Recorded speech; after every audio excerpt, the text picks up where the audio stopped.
Le flutteur auriculaire est l'une des arythmies cardiaques qui est également connue comme flutteur tout court. C'est l'une des tachycardies supraventriculaires. Maintenant, souvenez-vous que le stimulateur cardiaque dominant est le nœud sino-auriculaire et que le nœud sino-auriculaire va envoyer le signal au nœud auriculo-ventriculaire qui conduira alors le signal vers le bas, vers la moitié inférieure du cœur qui rend les ventricules contractants. Dans le cas où le nœud sino-auriculaire échoue, le cœur possède plusieurs stimulateurs de sauvegarde appelés foyers d'automatisme. Dans un foyer d'automatisme, le courant électrique va descendre de l'oreillette par un circuit A, puis se diviser en deux, un courant qui continue à descendre en direction des ventricules et un deuxième courant qui remonte en sens inverse par un circuit B en direction de l'oreillette, installant ainsi une boucle électrique puisque ce second courant pourra à nouveau redescendre par le circuit A. On parle alors de réentrée permettant la pérennisation du trouble rythmique atrial. Ce foyer d'automatisme héritable va pulser à un rythme entre 250 et 300 battements par minute, ce qui est beaucoup plus rapide que le reste des foyers. Le signal électrique va se boucler dans le circuit circulaire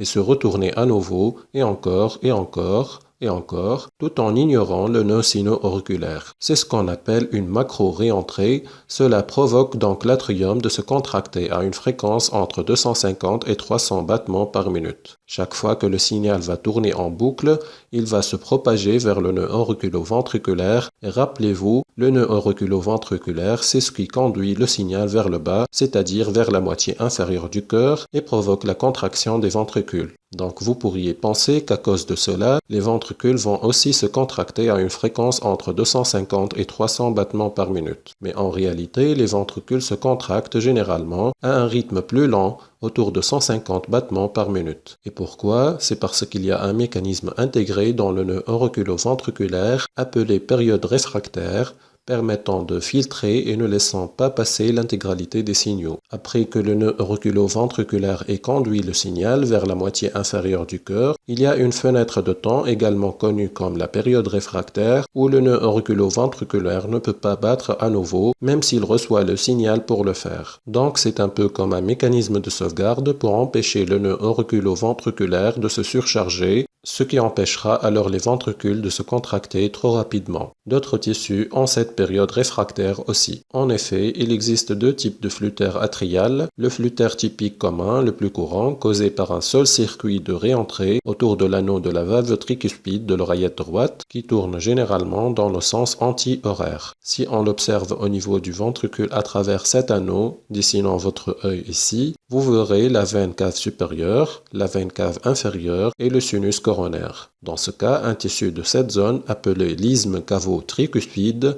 propage l'impulsion plus lentement que les autres. Les tissus déjà stimulés ne peuvent pas être réactivés qu'après un certain temps qu'on appelle, rappelons-nous, la période réfractaire. Cette propagation lente donne alors au tissu le temps nécessaire pour sortir de cette période et le circuit continue. Dans le flutteur atypique, un circuit de réentrée se développe dans l'oreillette droite ou gauche, mais son emplacement exact reste changeant et indéfini. Là encore, une vague de stimulation ou de dépolarisation atteint une partie du tissu, ce qui crée une boucle de dépolarisation qui tourne sur elle-même. Lors d'un flutteur, le patient peut être totalement asymptomatique et ne représente aucun signe clinique, mais comme signe fonctionnel, vous pouvez ressentir des palpitations, se plaindre d'une fatigue, de malaise, d'une gêne respiratoire ou dyspnée, d'une douleur thoracique ainsi que d'angoisse. Pour faire le diagnostic du flutteur, il faut chercher ces signes fonctionnels qui peuvent être absents comme on l'a déjà dit. Il faut aussi pratiquer un ECG. Sur l'électrocardiogramme, l'activité atriale est caractéristique. Les auriculogrammes, appelés parfois ondes F et qui représentent des ondes P successifs et réguliers dus à la contraction en boucle de l'oreillette, décrivent un mouvement en battement d'aile, flutteur,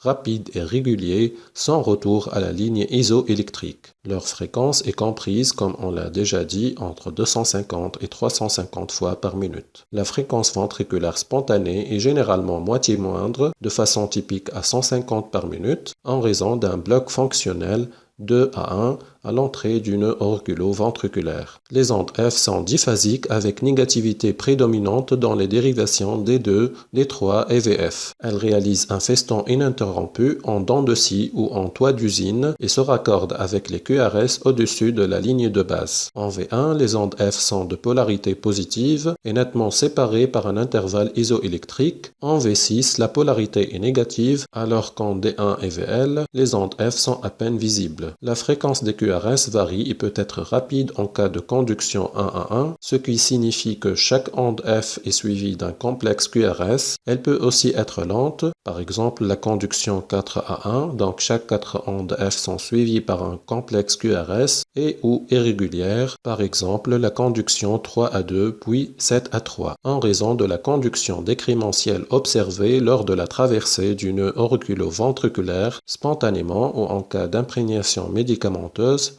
par exemple par le digitalique, l'amiodarone, l'inhibiteur calcique ou les bêta-bloquants.